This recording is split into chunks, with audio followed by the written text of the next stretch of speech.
Muy buenos días muchachos, espero que estén muy bien el día de hoy.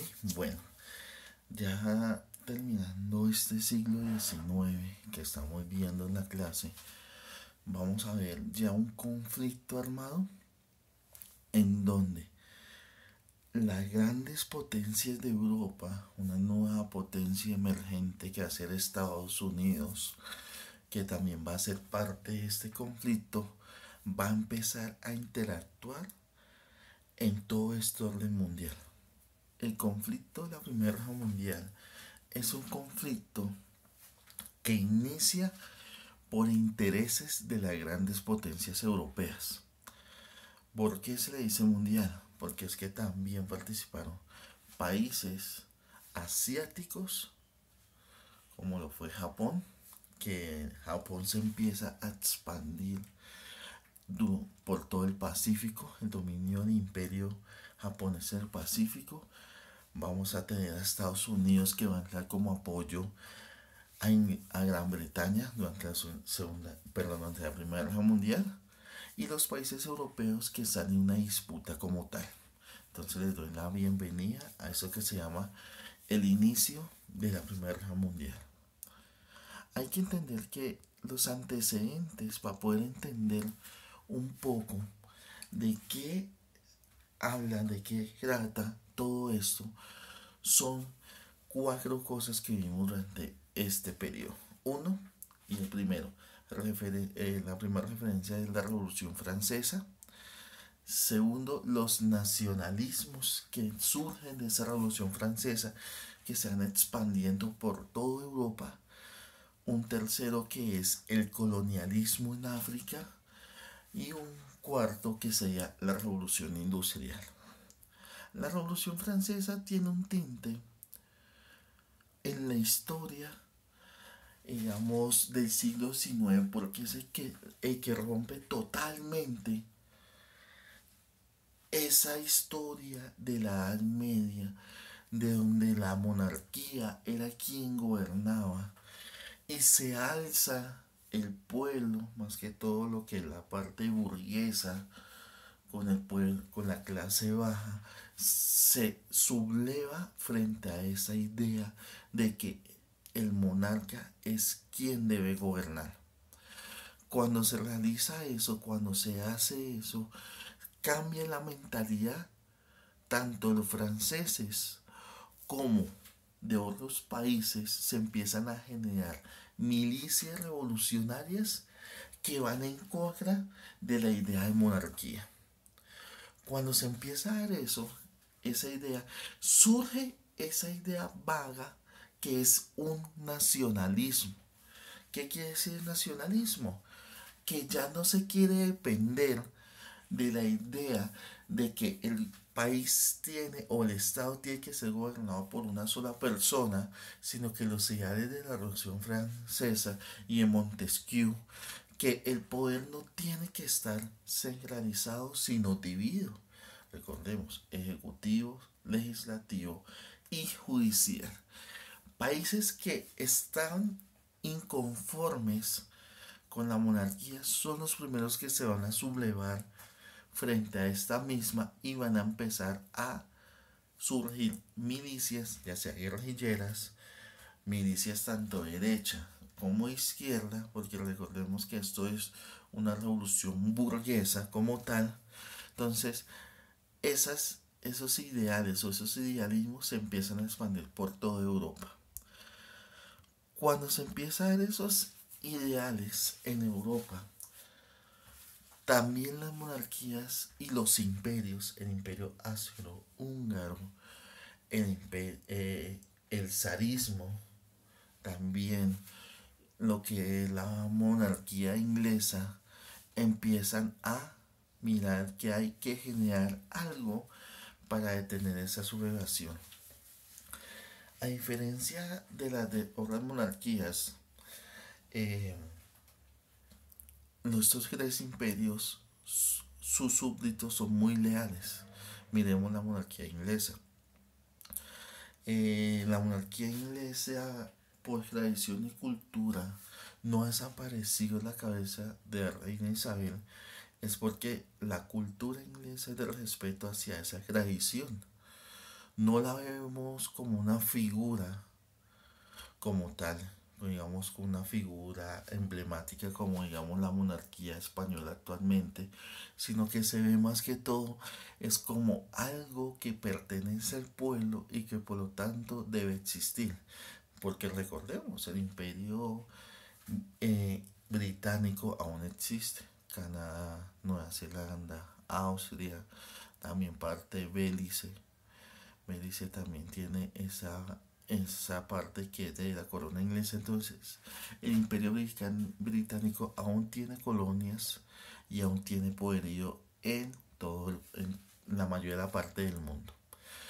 Cuando sea eso, va surgiendo otro idealismo, otra idea, perdón, que esa idea fue, bueno, ya no los recursos de América, como habíamos visto, los recursos de América totalmente desaparecieron.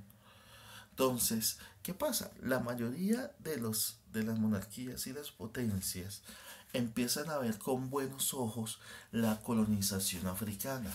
Pero miremos que la colonización africana no se dio al igual que en América, ¿no? Como habíamos hablado. En América, mientras que hay una explotación, una imposición, frente a eso, la colonización de África se da con la idea de que las monarquías que existían en África no eran totalmente civilizadas, que lo que se había descubierto como el Estado moderno, el Estado que va a hacer que Europa supuestamente salga adelante y se sienta más civilizado que los demás, es llevado a África, y en África es donde se va a establecer estos ideales. ¿Cómo era? Pues llega la mayoría de las potencias, negociaban con la monarquía establecida en África, y el convenio era enseñarles a llegar a un estado moderno, pero tenían que dejar que el colonizador maneje el estado para que ellos aprendieran. La idea del liberalismo, la idea de derechos iguales o equidad frente a eso fue utilizado para explotar los territorios como tal. El mapa que estamos viendo es la división que se hizo de África para los intereses europeos. Ya cuando desaparece, por lo tanto, esa colonización africana es como se vio el mapa, con lo que conocemos que parecía que había sido hecho con una regla. Y varias tribus van a perder sus territorios o van a ver sus territorios reducidos. Es por esa división que hizo a Europa, creyendo que estaba ayudando. Pero bien sabemos que Europa lo único que ha hecho al expandir sus ideas ha generado es odio, rencor y daño y muerte. El colonialismo en África es muy importante. ¿Por qué? Porque es que aquí vamos a primero uno de los antecedentes más relevantes frente a lo que fue el inicio de la Primera Guerra Mundial. ¿Por qué? Los países europeos, como ustedes ven ahí, hay países y naciones que se quedaron con muy pocos territorios. Vamos a ver uno de los grandes territorios más extensos que fueron los de Francia, ¿cierto? Gran Bretaña, pero si miramos Bélgica, tuvo muy poco, España también, Portugal. Entonces, ¿qué empezó a hacer? ¿O qué empezó a generar esto?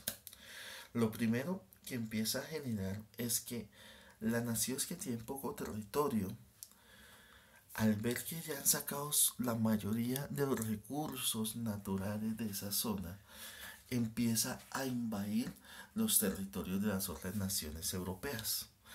Pongo un ejemplo, digamos Italia. Italia, que está en Libia, ¿cierto? Al ver que la materia prima que está siendo explotada es limitada o no le alcanza para generar una industrialización fuerte, empieza a invadir Argelia, que es parte de Francia, o Egipto, que es de Gran Bretaña, y se empieza a generar tensiones geopolíticas en cuanto los países empiezan a generar incomodidades frente cómo y por qué esos países se empiezan a expandir y cómo las otras naciones empiezan a rechazar eso. Cuando se empieza a generar eso, van a hacer algo que era la paz armada. La paz armada es algo ilusorio, digamos, sí, ilusorio, en el sentido de que es una ilusión como tal. ¿Qué quiere decir eso? Que los países se creían, las naciones europeas, perdón, creían que estaban en un proceso de pacificación después de tanto conflicto que había Europa, desde la crisis de la Revolución Francesa, ¿cierto? Como los países europeos se fueron en contra de Francia para que no se expandiera esa llama de revolución, como los países empezaron a aliar, pero también a mirarse con malos ojos, se empieza a crear alianzas entre potencias que van a hacer algo que llaman la triple entente, ¿listo?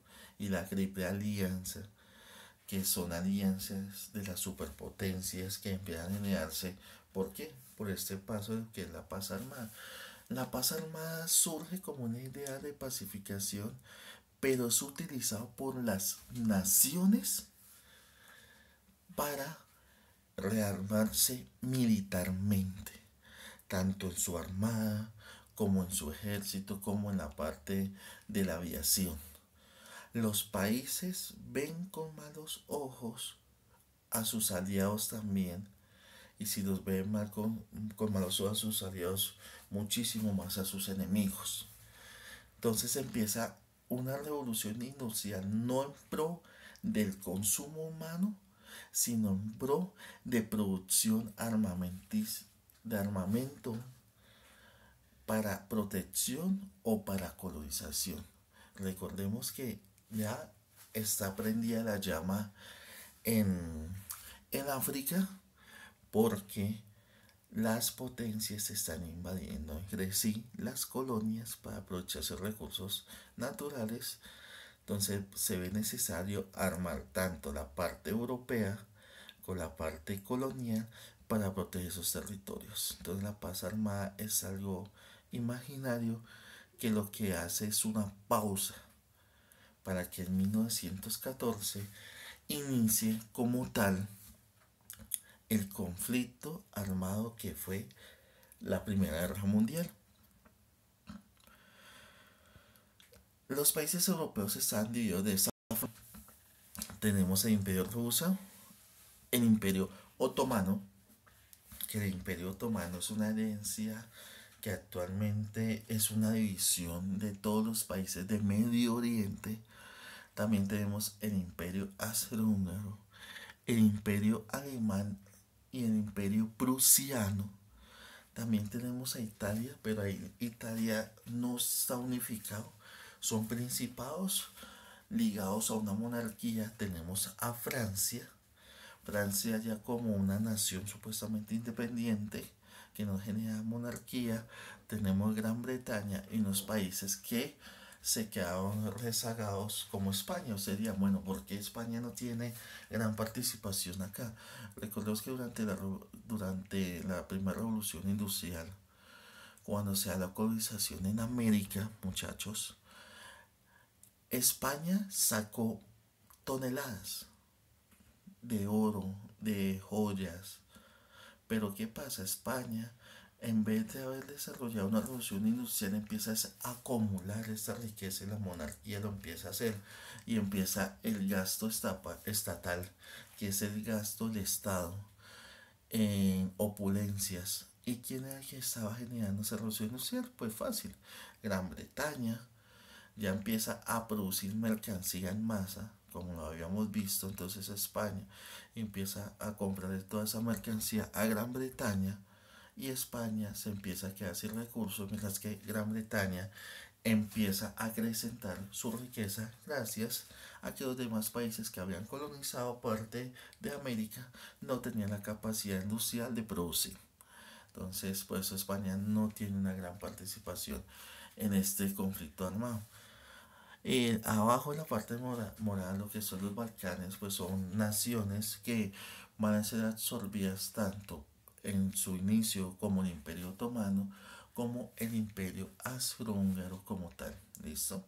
Entonces vemos estas naciones ahí. Son estos imperios, estas naciones, son las que van a tener mayor participación durante la Primera Guerra Mundial.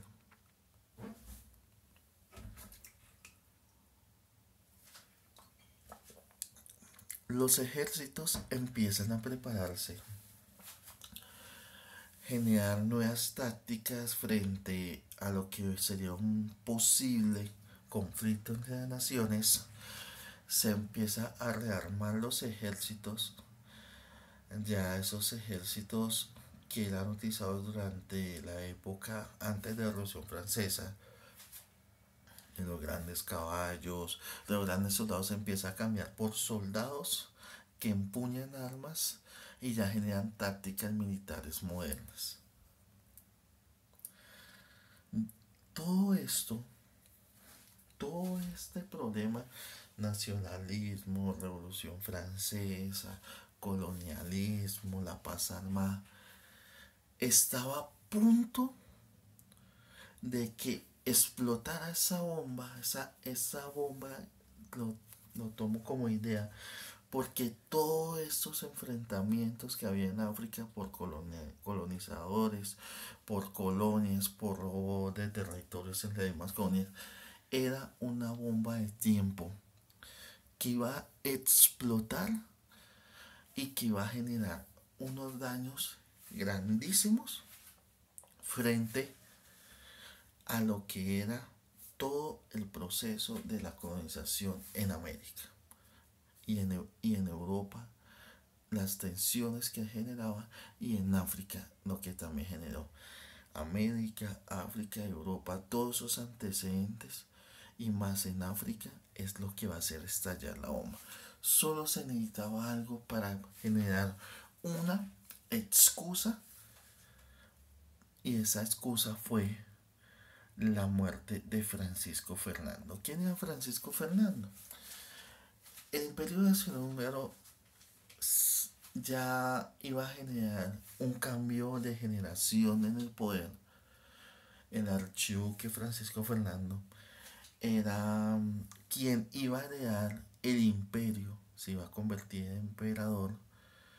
Él, en un viaje a Sarajevo,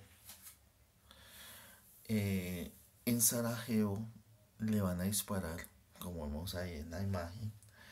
En Sarajevo existía una milicia independista que quería independizarse del Imperio Austrohúngaro, una milicia nacionalista que buscaba que su nación fuera independiente y que creía que la única forma de hacerlo era generar terrorismo en el imperio, y creyendo que matando al emperador Francisco Fernando iba a generar una independencia. Cuando sea la muerte de Francisco Fernando, fue la chispa que prendió la bomba y que explotó. El imperio austrohúngaro le va a exigirle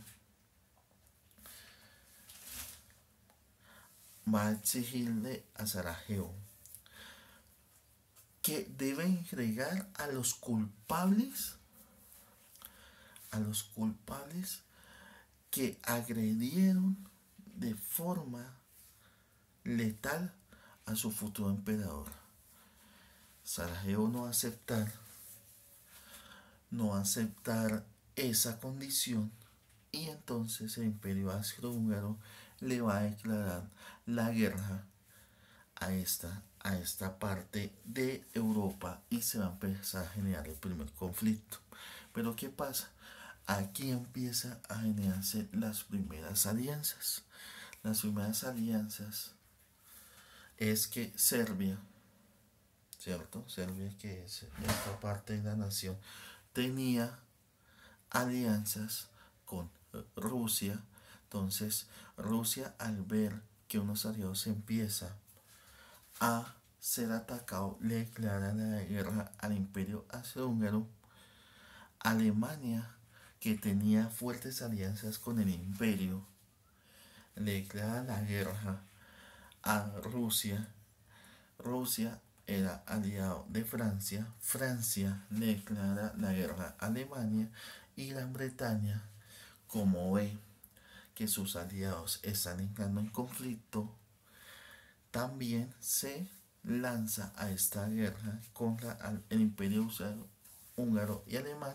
E Italia, que tenía fuertes lazos con el Imperio Austrohúngaro, también interviene. Entonces tenemos, por un lado, Gran Bretaña, Francia y Rusia, que hace la triple entente.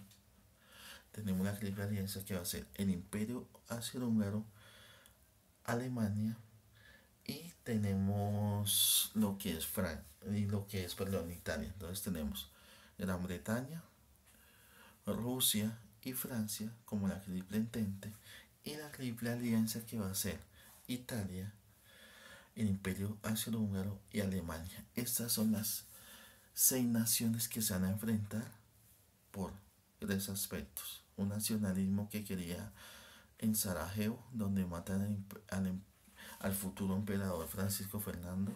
Los ideales nacionalistas que nacen con la Revolución Francesa, que van a afectar en este momento la Revolución Industrial, que necesitan de la colonización de América para producir en masa grandes armamentos, y la paz armada. Entonces, los antecedentes que dan a la Primera Guerra Mundial. Entonces, vemos esta primera parte, que es cómo inicia este conflicto, y ya en la segunda parte vamos a ver cómo se van formando estas alianzas y cómo se va unificando el conflicto en Europa. Entonces les agradezco mucho, muchachos, que tengan muy buen día.